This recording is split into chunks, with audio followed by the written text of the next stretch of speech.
and our signal is carried by WUNC Chapel Hill. Today is October the 17th, Tuesday, and your radio hosts today are Bobby Hardy and Curtis Wisher. We will be reading the news from the Paraglide dated October the 15th. VA and Congress crawl toward ending abuse of vet pensioners by Tom Philpott. In 2012, the Government Accountability Office found more than 200 financial planning firms and the state law offices enticing veterans or their survivors into costly annuities or irrevocable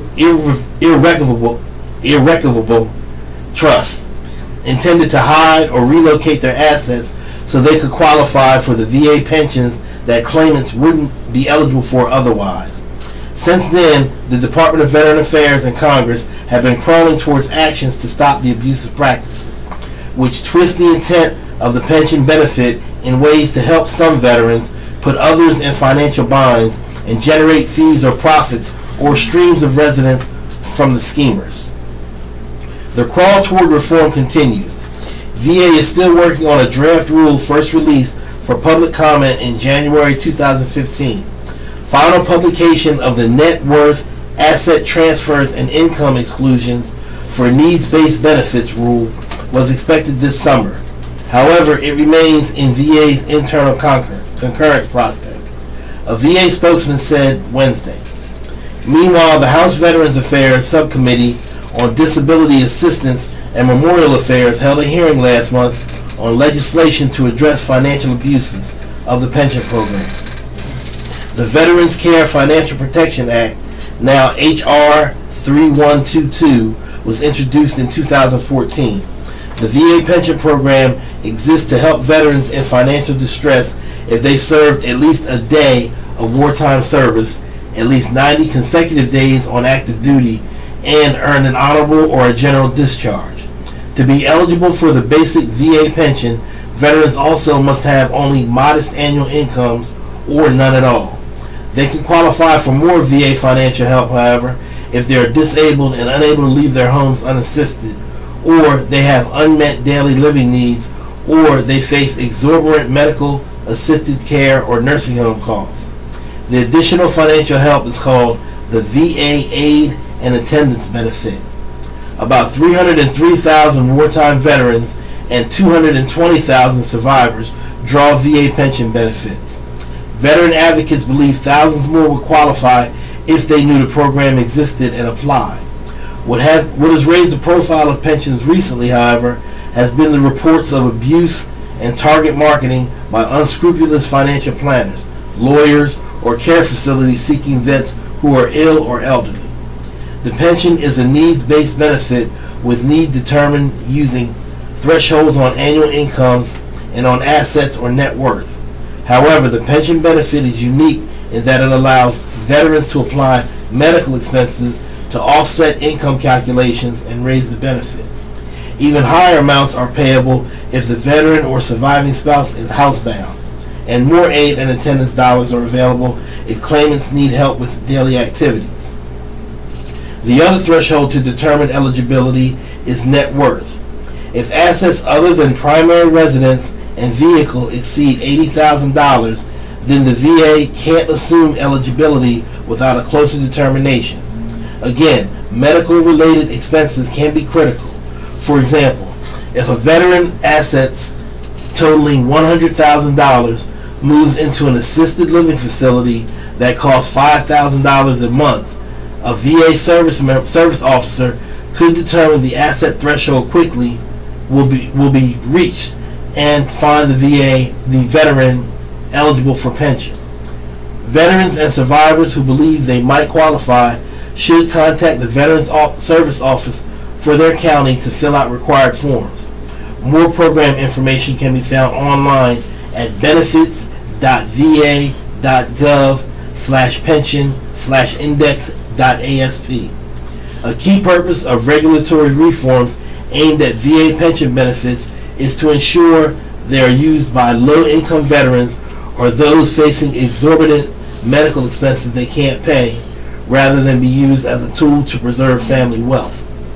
One provision in VA's draft rule would impose a 3-year look-back provision on assets to discourage new claimants from hiding assets. Other changes would reset the asset ceiling to the higher and brighter line used by Medicaid and more clearly define medical expenses that can reduce income calculations. The new rule would not leave the threshold on assets open to interpretation as it now does. Legislative reforms, which show signs of life, take a different approach. As Representative Matthew Cartwright of Pennsylvania testified last month on behalf of his bill, H.R. 3122, it would direct VA and other federal agencies to work with state officials and outside experts to establish state and federal standards to end dishonest, predatory, or otherwise unlawful practices that target VA aid and attendance dollars. With no cost attached, the bill is expected to clear the subcommittee this fall. Full committee action and passage by the House isn't expected this year. We move on to another article that reads, ASOM meets virtual reality. The article starts off by, the Airborne and Special Operations Museum has created a new way to experience all it has to offer. Through the employment of local photographer Tommy Parker, Example 1.media, LLC, ASOM has commissioned a new three-dimensional virtual tour. People from anywhere from living room can go online and see what we have to offer. We thought it would enhance the experience, explained Scott Pedler, museum curator, ASOM, using a commercial available Matterport camera, which scans using infrared technology while capturing photographic imagery, and an associated iPad app. Parker scanned approximately 10,000 square feet of ASOM's interior and some exterior features. The camera pretty much does all the work, said Parker. Parker spent roughly 8 hours over 2 days scanning the museum, and data took an additional 8 to 10 hours to be stitched together to create a three-dimensional online model. According to Pedler, anyone can view the virtual tour anywhere in the world, and the hope is that being able to see what the museum offers before visiting will encourage and inspire folks visiting Fayetteville to pencil the ASOM into their itinerary. We wanted to generate interest in the museum, said Pedler. Virtual museum visitors can tour the museum gallery by entering the following address into the browser, and that address is https my.matterport.com/show-m equals RURHKDRX06W, or they can walk through the lobby, temporary exhibit space, the theaters, the simulator, and the gift shop by visiting https://mymatterport.com.show. The Airborne and Special Operations Museum virtual tour allows people from all over the world to experience the museum. Visit https://mymatterport.com/show to take the tour of the museum and the grounds outside. ASOM to host Vietnam Moving Wall. The Vietnam Moving Wall will return to Fayetteville next month as part of the city's Heroes Homecoming celebrations. The Airborne and Special Operations Museum will host the wall, which is a half-size replica of the Vietnam Memorial Wall in Washington. It will be set up on the museum parade field from November 9th to November 12th. The moving wall last visited the museum in 2011. It features more than 58,000 names of servicemen and women who lost their lives during the Vietnam War. Volunteers, including representatives from Rolling Thunder and other veterans organizations, will be available to help visitors locate names on the wall. Visitors are encouraged to leave notes or mementos or to make etchings of names on the wall. On November 9th, a torchlight ceremony will be held to honor Gold Star families at 6:30 p.m. or 18:30 for you military folk out there.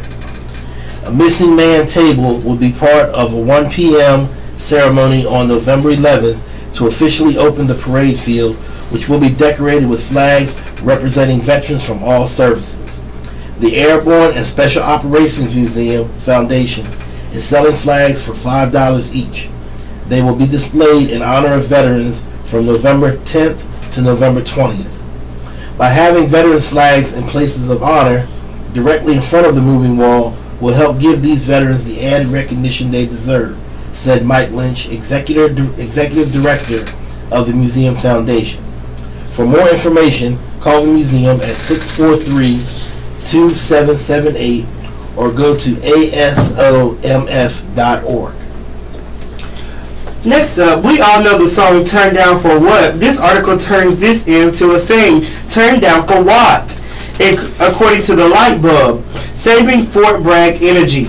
Energy Action Month is an observance held each October to encourage the Army installation and operational energy communities to prioritize energy in everyday decisions. It's a reminder that secure and reliable access to energy, water, and land resources is vital for the Army to perform its mission and support global operations. As part of Energy Action Month, Fort Bragg's Energy and Utilities Branch has ordered 17 spin bikes to raise awareness of the physical energy it takes to generate electricity. The first 2 bikes are located at Hercules Physical Fitness Center. Those who use the bikes are encouraged to take a picture of the amount of energy they generated and post it to the Fort Bragg Energy Facebook page. They can then get a t-shirt that says turn down for what? I saved the Army energy, explained Audrey Oxidine, Chief Energy in the Utilities Branch, Doctorate of Public Works. The shirt is Army regulation, so soldiers can wear it as part of their Army combat uniform, Oxidine said. She said her team hopes this exercise will help the community understand the importance of conserving energy. People don't realize when they leave a computer or light on how much energy they are using. Even keeping a Keurig coffee machine in standby is using electricity. For example, it will take a 180-pound soldier 9 hours of rook marching to generate enough electricity to charge a cell phone for 1 hour, according to Oxidine. She said Fort Bragg's energy costs are one of the installation's higher bills at $45 million a year, so paying attention to the electronics used in everyday life is key. The less we use, the more secure we are, Oxidine explained. We need to streamline our consumption and fine-tune it so we need it's readily available. Every little bit helps. When you turn off a computer or light and wash clothes in warm water, incorporating energy resilience, security, conservation, and awareness into everyday decision-making processes saves money and better positions the Army to successfully deploy and rapidly respond whenever needed. From camp to fort, becoming Fort Bragg. World War I spurred the United States into creating camps and training grounds for troops to help the war effort. The War Department spent roughly $6 million, or $73,655 today, to create and build Camp Bragg alone. They used the funds for land purchases and buildings, creating an artillery training ground large enough to house troops for 6 brigades. The camp was officially named Braxton Bragg in 1921. Bragg had been a native North Carolinian, and before his stint as a Confederate general, he was an artillery specialist in the Mexican-American War. In addition to the artillery grounds at the camp, an airstrip was created so pilots could monitor fires and artillery explosions in the area. This new airfield was named after Lieutenant Harley Pope, a pilot who died when his plane crashed into the Cape Fear River in 1919. Even with the money spent, buildings completed, and names chosen, the fate of Camp Bragg was still uncertain. The sale of most of the land had been finalized until after the armistice, and the War Department continued to spend money on the camp. Camp McClellan in Alabama began sending their artillery pieces and troops to to Bragg. A National Guard unit was set up at Camp Bragg, and then in the beginning of 1921, the 13th and 17th Field Artillery Regiments began training at Camp Bragg. However, there were those who wanted the camp to close.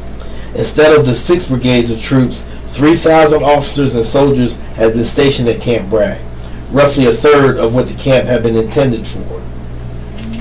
World War I was over, and many camps that had been built to train troops during the war were closing. The War Department just didn't see the need to fund so many military installations with a diminishment threat of war. The entire military was downsizing after the draft of World War I, and John W. Weeks, the Secretary of War, had been appointed by President Warren G. Harding as a competent voice in helping with the downsizing. Weeks had set his eyes on shutting down Camp Bragg. He set the closing order for August 7, 1921. But there were those who believed in the need for Camp Bragg's existence. Among those was Brigadier General Albert J. Boley. Boley was a United States Military Academy graduate and had commissioned as a second lieutenant of artillery. He served during the Spanish-American War and fought during the punitive expedition in Mexico from 1916 to 1917. In World War I, he commanded the 17th Field Artillery Regiment, 2nd Field Artillery Brigade, in 6th Corps Artillery. In short, Boley knew the inner workings of artillery and fully believed in having Bragg remain open as a training ground.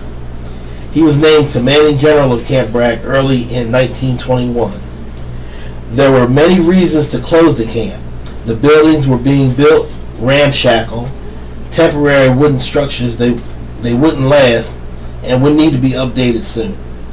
While the terrain was good, it would still need to be molded to create artillery ranges.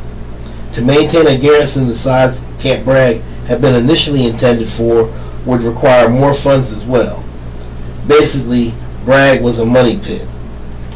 But the pros outweigh the costs associated with the camp. Artillery was becoming more advanced.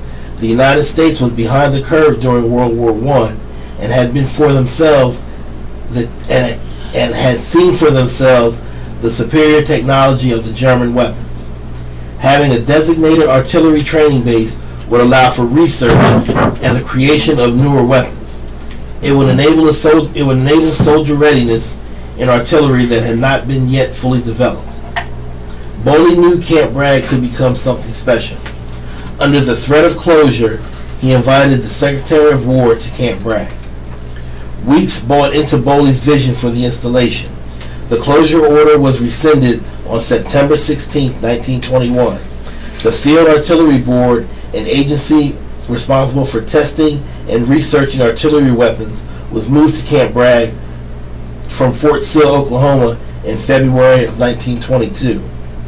Bragg became a permanent military installation on September 30th, 1922, officially changing the name from Camp Bragg to Fort Bragg.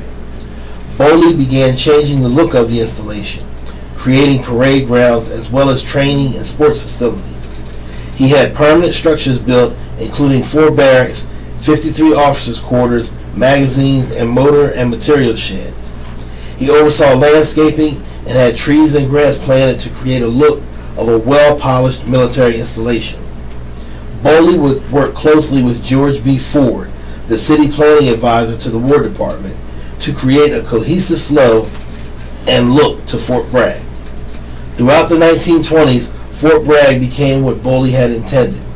Soldiers were able to train in swamps, deep mud, heavy sands, and forests. Artillery weapons were field tested at Fort Bragg. Pope Field also played a key role in artillery testing and use as an airborne artillery training ground that would help change how future wars were fought from the skies. Boley moved on to his next assignment in 1928. His 7 years at Bragg molded the installation into its current shape. Because of Boley's hard work, Bragg was able to become a permanent military installation and went from camp to fort. Next article, Rand study looks at issues soldiers face. Everyone knows soldiers need certain types of support to do their jobs. An infantryman needs bullets, a tanker needs fuel, and everyone needs food. But the Rand Corps recently released a study that looks at the other ways soldiers and their families are supported. Based on a survey of more than 7,000 soldiers, the study hopes to bring greater understanding to the most pressing problems facing the force.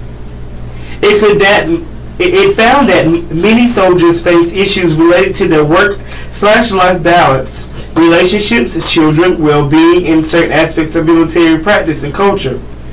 The most common issues reported by about 40% of survey respondents, including feeling stressed, overwhelmed, tired, experiencing trouble sleeping, and poor communication with coworkers or superiors. While many soldiers reported some of these problems, on average, each soldier selected about a dozen out of 83 individual issues. The study found that Army programs generally meet the needs of soldiers and their families, but there's still room for improvement. Some soldiers reported barriers to using Army resources or said their needs were unmet even after reaching out to available programs and support providers. Common barriers to those resources included long wait lists or response times for military counselors or doctors and for child and youth services.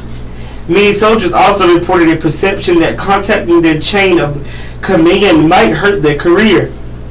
The RAND study found that soldiers living farther from posts reported more issues, as did junior enlisted soldiers and single soldiers with children. The hope from the study's author is that the Army will use the results to consider modifications to the programs that offer soldiers. Specifically, the study recommends the Army consider adjusting existing leadership training to help combat negative perceptions of soldiers reaching out to chains of command, seeking additional ways to make soldiers more aware of available resources and increasing the capacity of child care, professional counseling, and medical care. Although long wait times to use the child and youth services and military treatment facilities are not new issues, our survey results indicate that they persist, officials said. Wait times for counselors and doctors provided by the military are particularly troubling in light of the numbers of soldiers who indicated needs for counseling and emotional support. Military life is challenging enough. What with constant moves and deployments? Recognizing some of the issues facing soldiers and their families is important because if soldiers aren't able to meet their needs, that could lead to larger issues. Just as bullets and breed are important to the Army, so too are those harder to quantify issues plaguing troops.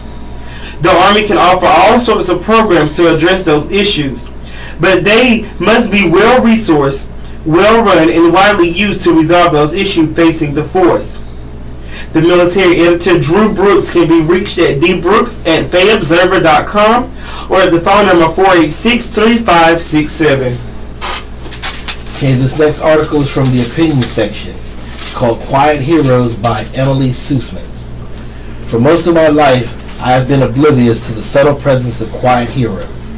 Quiet heroes are individuals whose uniforms have been retired, the ones who do not wear rank and affiliation prominently and may easily go unnoticed.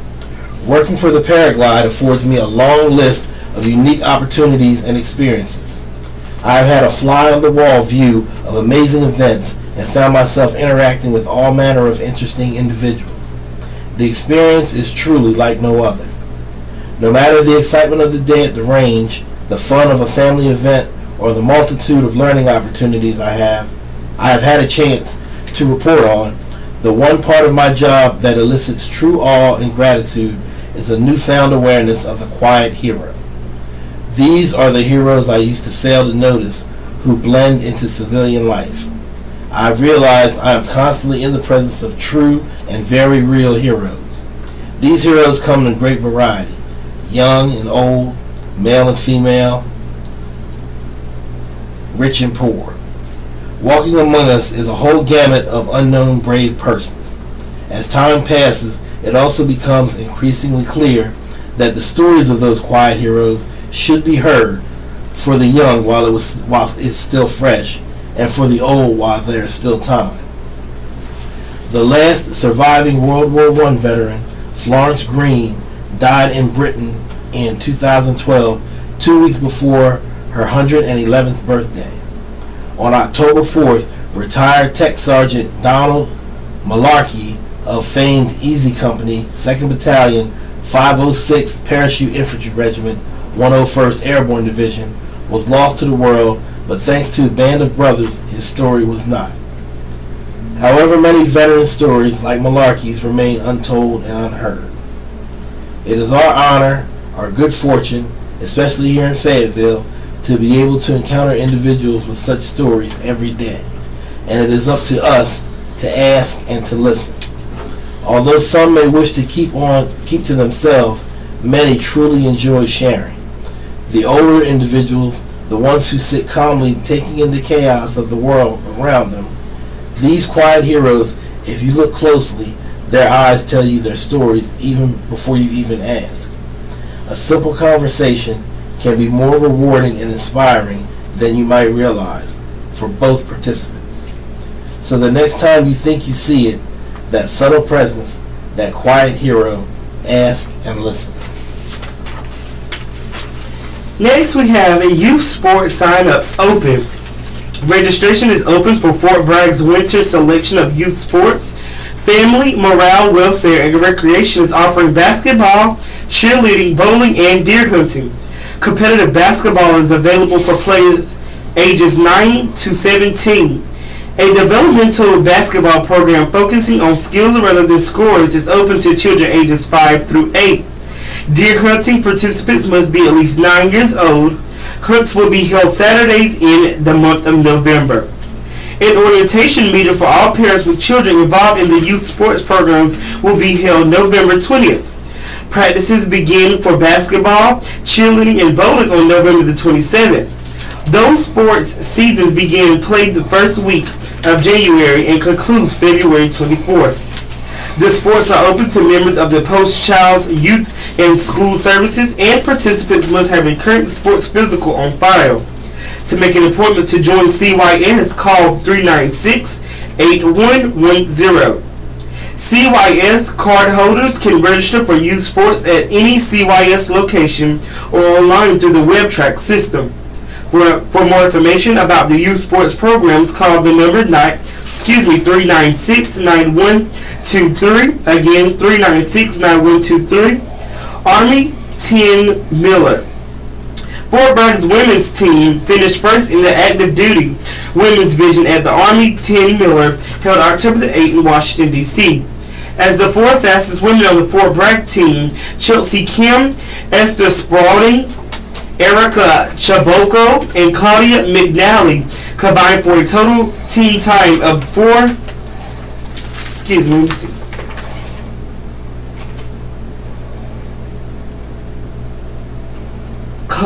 Claudia McNally combined for a total team time of 4.24.46. And Spencer Amberly Weber and Danielle Evans also raced for the Fort Bragg team. The Fort Bragg team finished second in the active duty men's division.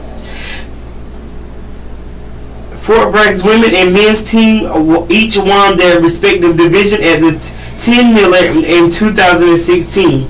Community sports writer Jacqueline Shambaugh can be reached at jshambaugh@fayobserver.com or 609-0651. This is the Southeastern North Carolina Radio Reading Service, a United Way partner agency. We broadcast from the campus of Fayetteville State University, and our signal is carried by WUNC Chapel Hill. As a nonprofit agency, we rely on public donations. We request your support to continue our services. When making charitable donations, please keep the SENCRRS in mind. Our post office box number is 35029, Fayetteville, North Carolina 28303. If you have any questions or comments, please call at 910-672-1600 or call our toll-free number at 1-844-709-5656. Your radio hosts are Curtis Wisher and Bobby Hardy, and we are proud to serve you today. Symposium launches Domestic Violence Awareness Month.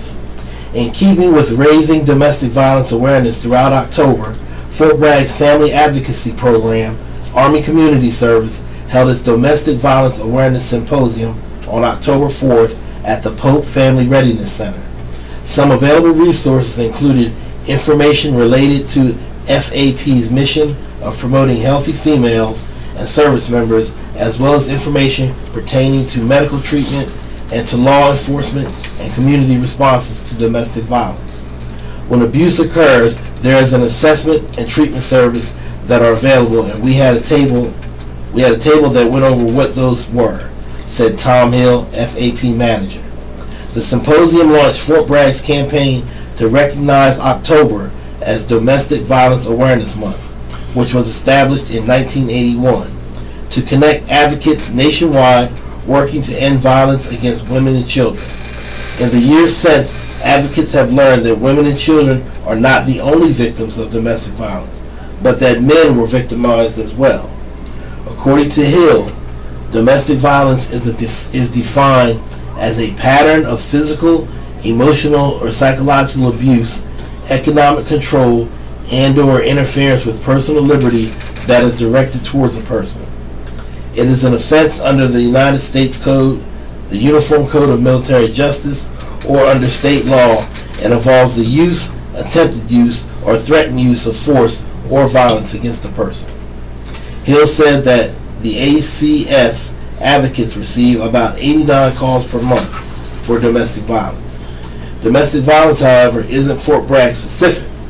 According to the Centers for Disease Control and Prevention, 1 in 4 women, or 27.4%, and 1 in 9 men, or 11%, have experienced some form of intimate partner abuse in their lifetime. Some of the warning signs of domestic violence are fear of one's partner or spouse, unexplained bruises, threatening to do harm, leave or commit suicide, using economic abuse in preventing a partner from having access to family or employment income, and isolation from one's loved ones. The duty to end domestic violence remains accountable to individuals and to society as a whole. Those who suspect domestic violence should intervene, said Danielle Duplessis, a victim advocate coordinator, FAP. People think that what happens in the home stays in the home, she said. See something, say something. If you know something is going on, you should make a report. There are 2 types of reporting, restrictive and non-restrictive, Duplessis said. Each looks at the imminent risk or harm to the family. Restrictive reporting allows one to make a report without command or law enforcement involvement, while unrestrictive does not, she explained. But there is a way to guarantee restrictive reporting. Hill said they can call and not give their name. That's the best way to ensure their privacy. We won't hunt down their caller ID or their license plate. We know that some people just don't feel ready. They are just worried that they're going to lose their career or their spouse might lose their career. Indeed, loss of career is a valid concern for service members who can be chaptered or discharged from military service. According to the Lauderberg Act, if a person is convicted of assault, that person is not allowed to carry a weapon. As a service member, that can definitely lead to chapter, Hill said. Regardless, it is imperative to report domestic violence. Once a report has been filed, soldiers and family members may receive support such as mental health counseling, advocacy service, and medical assistance, Duplessis explained. The ACS also offers communication and parenting classes to build family resiliency. Those who wish to obtain resources for ending domestic violence may call Victim Advocate 24-hour hotline 322-3418. The Fort Bragg Military Police 396-0391. Fort Bragg Sexual Harassment and Assault Response and Prevention Hotline 584-4267. Womack Army Medical Center Family Member Behavioral Health and Social Work 907-7869. Emergency Room Womack 907-6559. Warren Center 396-6564. Law Enforcement 911. The National Domestic Violence Hotline, 1-800-799-7233. Additionally, for off-post resources, they can call and ask us about domestic violence shelters and get help in finding any of those shelters. They're usually in anonymous places that the police monitor, said Hill. Other upcoming Domestic Violence Awareness Month activities include a law enforcement presentation from 1 to 3 p.m. on Monday at the Iron Mike Conference Center, which is on 2658 Riley Road, and the Resilience Academy from 9 a.m. to 5 p.m. October 24th, 25th, and 31st at the Pope FRGC, which is located on 236 Interceptor Road. To show unity in a stand against domestic violence, the Fort Bragg community is encouraged to wear purple, the color associated with hope and royalty, on Friday this month. For more information and assistance pertaining to domestic violence or to obtain services that can help strengthen the Army family, visit the Fort Bragg Family Advocacy Program located on the 3rd floor of the Soldier Support Center on 2843 Normandy Drive. Call 396-5521 or visit FAP online at https://braggarmymwr.com/programs/FAP. That's FAP. Basic Training, Historic Churches at Fort Bragg. This is an article by Allison Hanson. Fort Bragg has 100 years of history behind it, but the land has been home to people long before the military took up residence. Evidence from the past can be found all over Fort Bragg.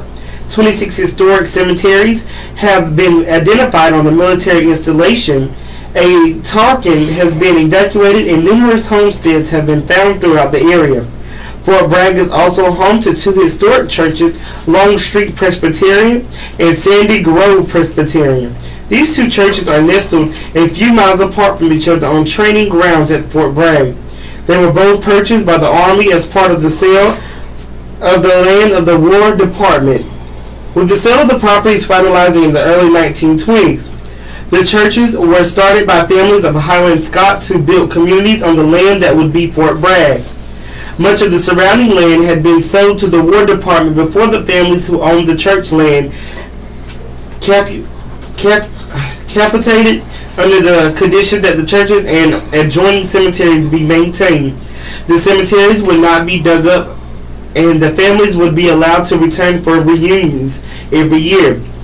Under these terms, the land was sold to become part of the military installation. Long Street Presbyterian, in 1756, a church called McKay's Meeting House was located on what would become Long Street Presbyterian. Families in the community continued to come to the meeting place to worship. A cemetery was created in the area and a school was also located nearby. The third building to stand as a church at the Long Street location was completed in the year 1847. The Greek Revival building is still standing today and maintained by the Army and the Directorate of Public Works. On the last Sunday of every June, descendants of the families who lived in the area come together for a reunion, a church service, and a celebration of their Highland Scottish heritage. Families gather in the building much like their ancestors did, singing worship songs and joining together in not only religious fellowship but familiar company.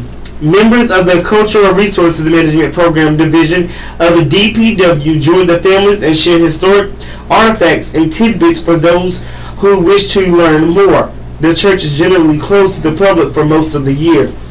Sandy Grove Presbyterian. Sandy Grove Presbyterian was also started by Highland Scots family.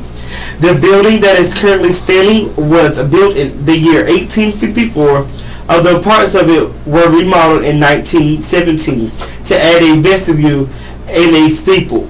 The cemetery holds gravestones from 1857 to 1977.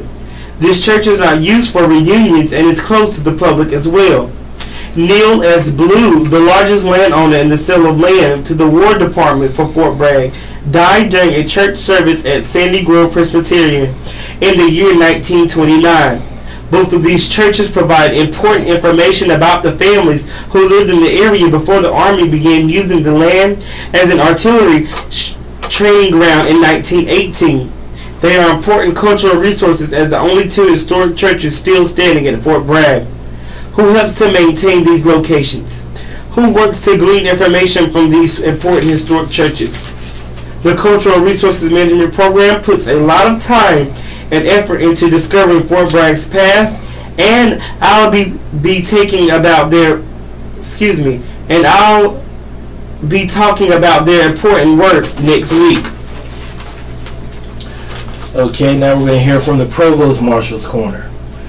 Provost Marshal's Corner is a community policing initiative to keep the public informed of monthly criminal and negligent activities affecting our community.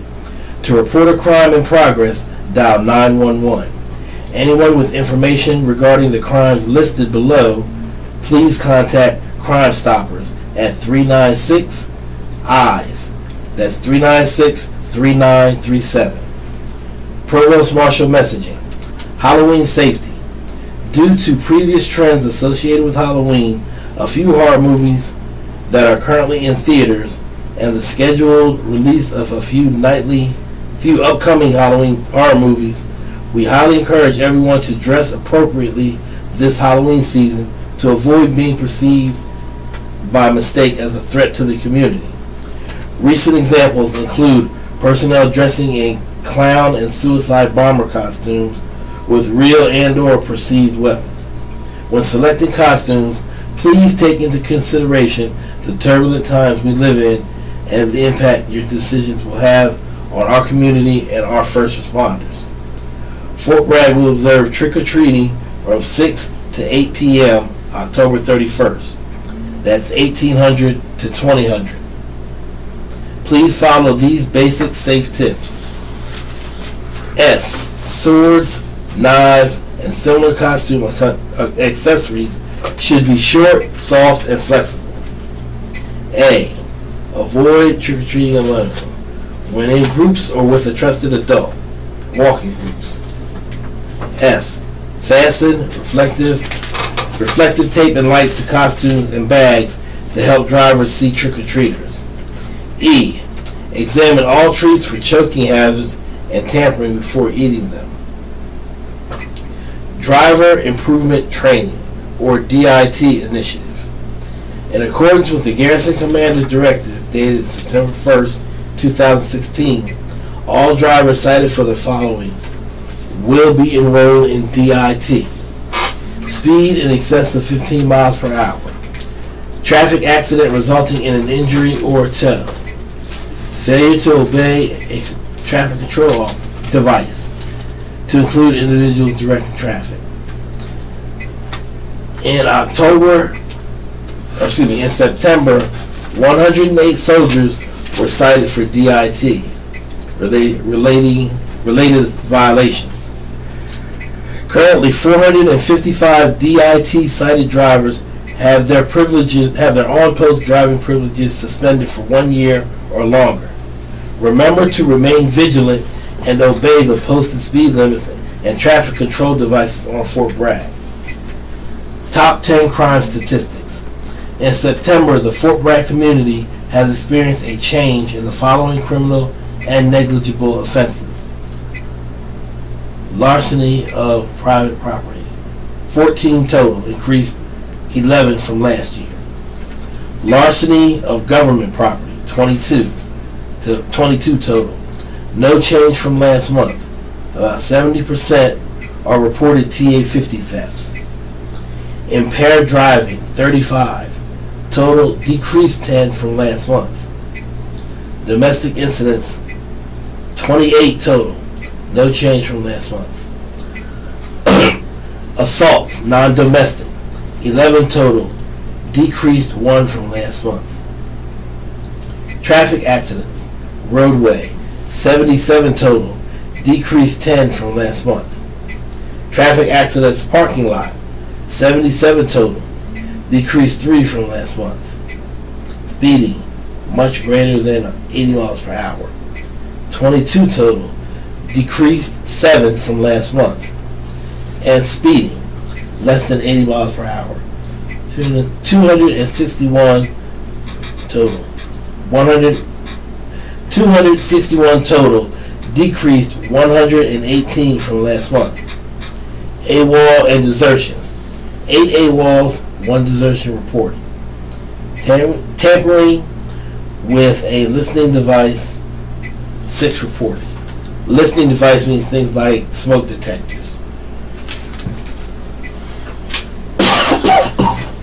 The next article, range schedule. Range warning order. During the period Monday through October 22nd, units on Fort Bragg will be conducting small arms and high explosives firings in the Fort Bragg range areas. All personnel are warned against entering in any danger or impact area without specific approval from the installation range officer. The Fort Bragg range area is not considered an open range. Entry into or use of fixed ranges, observation posts, training facilities, or areas other than designated recreational areas, Manchester, Plank, or King Roads must be approved by the installation range officer. The below schedule is subject to change without notice to the public. Additions and or deletions occur frequently. Starting off with the Manchester impact area, 12:01 p.m. to midnight daily, small arms. McRidge impact area, 12:01 p.m. to the midnight daily, demolitions, motors, small arms, 40 mm GL M203, 40 mm MG MK19, and MICLIC rocket enter. Coleman impact area, 12:01 p.m. to midnight daily, motors, artillery, demolitions, small arms, .50 CALMG, 40 mm GL M203 MK19, helicopter with .50 caliber MG, and helicopter with 7.62 millimeter machine gun. McPherson impact area, 12:01 p.m. to midnight daily, small arms, demolition, artillery, motors, jet aircraft, WMK-82, BDU-33, MK-76, 20 and 33 millimeter gun. Units are reminded that personnel performing range officer in charge or range safety officer duties at Fort Bragg must be certified in accordance with Fort Bragg Regulation 356. This certification is good for 2 years. The range OIC/RSO certification course is now conducted by instructors at Brigade Level Major Subordinate Commands on Fort Bragg. Range Control gives classes quarterly for those personnel being trained as instructors. For quotas and information concerning the range OIC and RSO course at Fort Bragg, contact Unit S3. Please refer to Chapter 3 for the latest information about red-cockaded woodpecker colonies and personal restrictions. Below is the weekly range schedule that indicates the units that will be using the known distance ranges during the period Monday through October 22nd. Commanders with a few individuals who need fire may coordinate with the using unit to aid fires to that unit's range.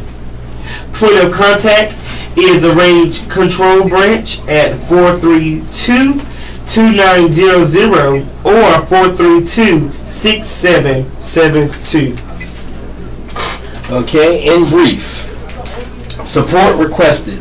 The USO of North Carolina, Fort Bragg, and Fayetteville Airport Centers are in need of volunteers for center and event support.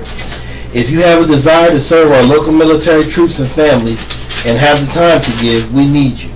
You can get up a profile at www.volunteers.uso.org. After registering, you will soon receive an email invitation to a new volunteer orientation. If you have questions, you can send them by email to brg.volunteer@uso.org. fort-bragg-nc.org. New appointment system. The Fort Bragg Education Center has set up an appointment system to service all education counseling needs. The new convenient appointment system allows patrons to have a scheduled appointment time to meet with an education counselor.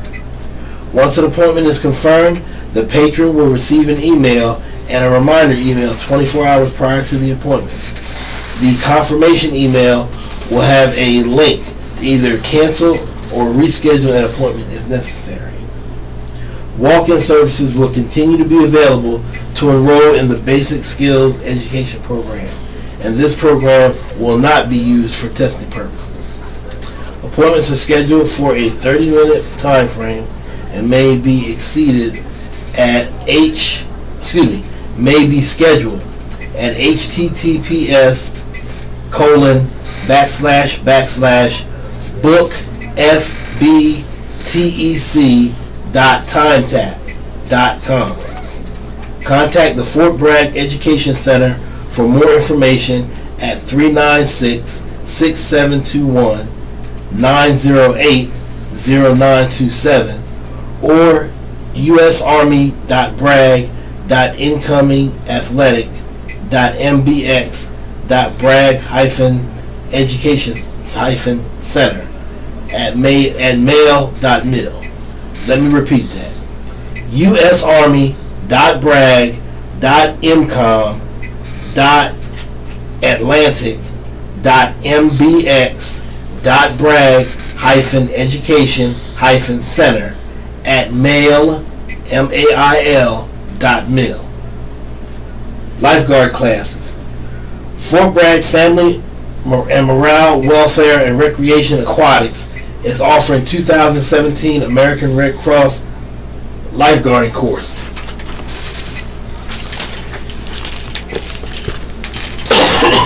Participants must be at least 15 years of age on or before the initial scheduled session of this course. Attendance to all classes is required for successful completion of the course. Pre-qualification tests will occur at 8 a.m. on the first day of each course. Registration ends 2 weeks before start date of course.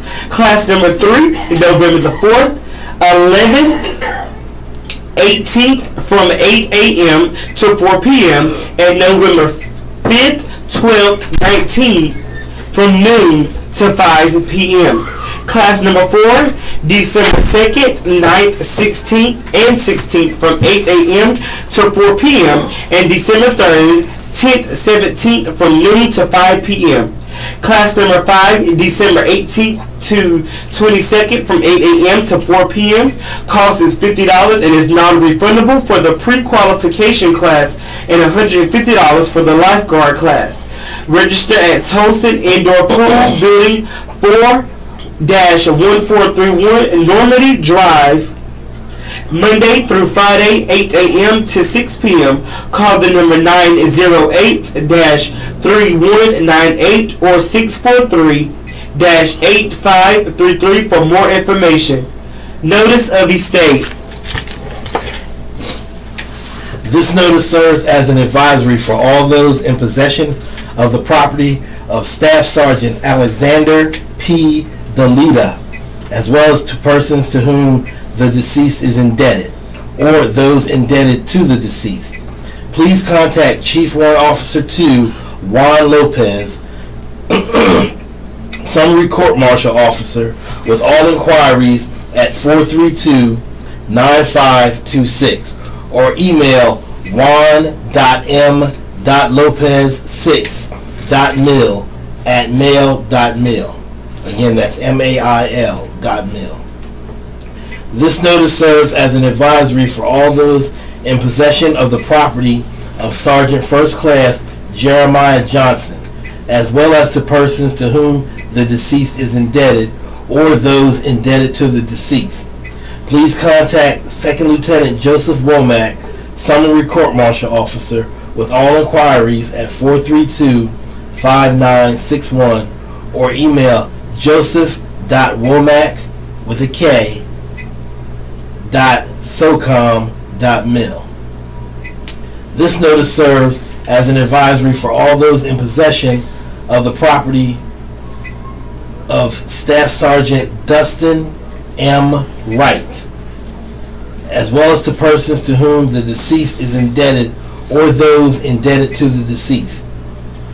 Please contact Captain Cozy Correa, Summary Court Martial Officer, with all inquiries at 432-7918 or email cozy.correa@socom.mil.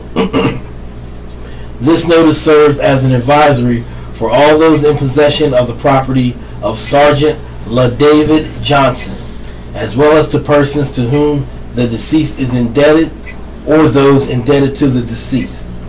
Please contact Chief Warrant Officer 3 LaTroy Hubbard, Summary Court Martial Officer, with all inquiries at 432-5935 or email latroy.d.hubbard.mil@mail.mil.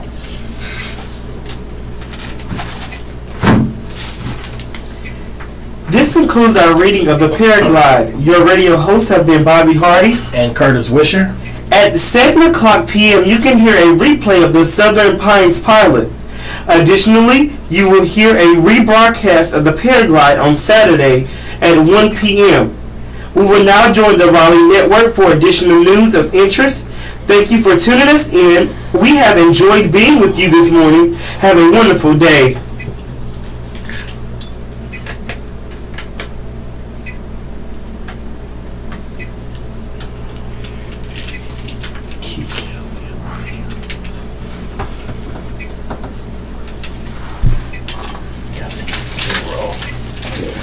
I do remember those. They might be some. Let's see, got to cut off. Well, you saved me because I forgot all about that over there. You're all right.